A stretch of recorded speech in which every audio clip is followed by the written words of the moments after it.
پوری کی پوری انسانیت جو ہے وہ خسارے میں ہے، وہ گھاٹے میں ہے، وہ نقصان میں ہے۔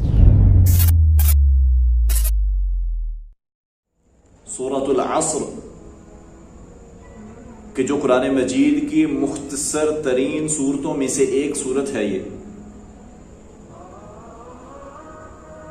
اور اس سورت کے بارے میں امام شافعی رحمہ اللہ فرماتے ہیں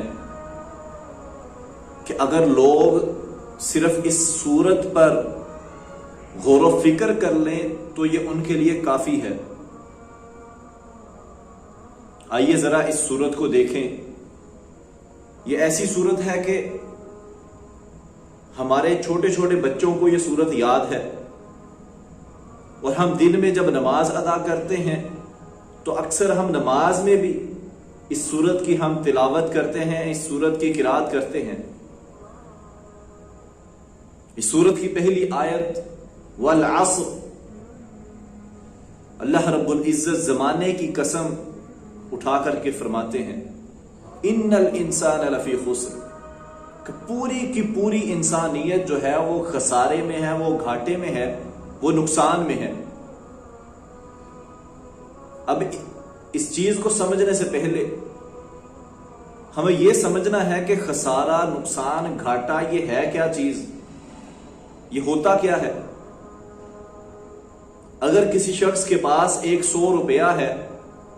وہ 100 روپیہ اس کے لیے وہ رأس المال ہے، اس کا اصل مال ہے، اب وہ اس مال کو کاروبار میں لگاتا ہے، اگر تو اس کو اس مال کے عوض میں، اس کی محنت کے عوض میں اسے زیادہ منافع ملتا ہے تو یہ اس کے لیے نفع ہے، اور اگر اسے اس رأس المال کے علاوہ کوئی منافع نہ ملے تو یہ اس کے لیے خسارہ ہے اور یہ اس کے لیے نقصان ہے۔ اور اللہ رب العزت نے جب انسانیت کو یہ فرما دیا کہ پوری کی پوری انسانیت خسارے میں ہے، یہ اس لیے فرمایا کہ انسان کے پاس رأس المال جو ہے وہ اس کی زندگی، اس کی عمر ہے۔ اب اگر انسان اس عمر کو نافرمانی میں نہیں گزار رہا، ایک تو ہے کہ اگر کوئی شخص نافرمانی میں گزار رہا ہے پھر تو وہ خسارے میں ہے ہی، لیکن اگر کوئی شخص اللہ رب العزت کی نافرمانی تو نہیں کرتا لیکن اطاعت بھی نہیں کر رہا، اللہ رب العزت کو راضی بھی نہیں کر رہا، تو یہ اس کے لیے بھی یہ زندگی یہ خسارہ ہے، وہ شخص بھی خسارے میں ہے، نقصان میں ہے۔ لیکن جو شخص اللہ رب العزت کو راضی کر رہا ہے، اللہ رب العزت کی اطاعت کر رہا ہے، نبی مکرم صلی اللہ علیہ وسلم کی اطاعت کر رہا ہے، اس شخص کے لیے یہ زندگی یہ خسارہ نہیں، یہ نقصان نہیں ہے۔ اب اس کی آخری آیت، تیسری آیت میں اللہ رب العزت فرماتے ہیں اِلَّا الَّذِينَ آمَنُوا وَعَمِلُوا الصَّالِحَاتِ وَتَوَاصَوْا بِالْحَقِّ وَتَوَاصَوْا بِالصَّبْرِ۔ اس میں اللہ رب العزت نے 4 کام بیان کیے ہیں، اور پہلے فرمایا کہ پوری کی پوری انسانیت خسارے میں ہے، لیکن خسارے میں کون نہیں ہے؟ کہ جس شخص کے اندر 4 خوبیاں پائی جائیں گی۔ سب سے پہلی خوبی آمنو، کہ وہ شخص ایمان والا ہو، اللہ رب العزت پر ایمان لانے والا ہو، اور صرف ایمان لانا کافی نہیں ہے، زبان سے اقرار کر دینا، دل سے تسلیم کر دینا صرف یہ کافی نہیں ہے۔ وعامل الصالحات، ایمان کے ساتھ ساتھ نیک اعمال بھی کرتا ہو،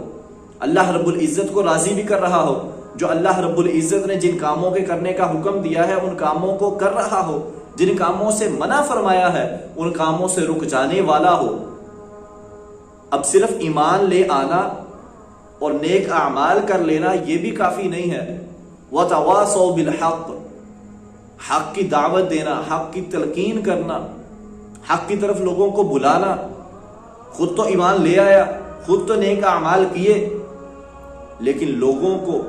نہ اسلام کی دعوت دی، نہ ایمان کی دعوت دی، نہ اللہ رب العزت کی اطاعت کی دعوت دی، نہ نبی مکرم صلی اللہ علیہ وسلم کی اطاعت کی دعوت دی،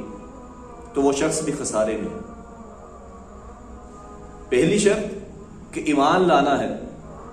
ایمان لانے کے بعد نیک اعمال بھی کرنے ہیں، اور صرف یہاں تک بس نہیں، بلکہ نیک اعمال کرنے کے ساتھ ساتھ لوگوں کو بھی نیک اعمال کی دعوت دینی ہے، انہیں بھی نیک اعمال کرنے کی تلقین کرنی ہے۔ اور پھر چوتھا کام وَتَوَاصَوْا بِالصَّبْرِ، اور پھر صبر کی تلقین کرنی ہے، کیونکہ جب ایمان لاؤ گے، نیک اعمال کرو گے، لوگوں کو دین کی طرف، اسلام کی طرف، اللہ رب العزت کی طرف، نبی مکرم صلی اللہ علیہ وسلم کی طرف بلاؤ گے، تو پھر تم پر مشکلات بھی آئیں گی، تمہیں مصائب سے بھی دوچار ہونا پڑے گا، تمہیں تنگیوں سے بھی گزرنا پڑے گا، تو اس کے لیے صبر کی تلقین بھی کرنی ہے۔ یہ مختصر سی صورت جس کے بارے میں امام شافعی رحمہ اللہ نے فرمایا کہ اگر انسان صرف اس پر غور و فکر کر لیں تو یہ ان کے لیے کافی ہو جائے گی۔ اللہ رب العزت نے فرما دیا کہ ساری کی ساری انسانیت خسارے میں ہے، لیکن کون خسارے میں نہیں ہے؟ جس میں 4 صفات یہ پائی جائیں: ایمان لائے، نیک اعمال کرے، نیک اعمال کی دعوت بھی دے، اور پھر جب کوئی مشکل، پریشانی، مصیبت، تکلیف پہنچے تو اس پر صبر بھی کرنے والا ہو۔ جب یہ 4 صفات ہمارے اندر پائی جائیں گی تو ہم خسارے سے نکل کر کے نفع والی سائڈ پہ آ جائیں گے، ہم ان لوگوں میں شامل ہو جائیں گے کہ جن کو اللہ رب العزت نفع پہنچائیں گے، جن کو نفع ملے گا، جن کو فائدہ پہنچے گا، وہ گھاٹے والے، خسارے والے، نقصان والے نہیں ہوں گے۔ بہترین صدقہ جاریہ حاصل کرنے کے لیے اس ویڈیو کو لائک، کمنٹ اور شیئر کرنا مت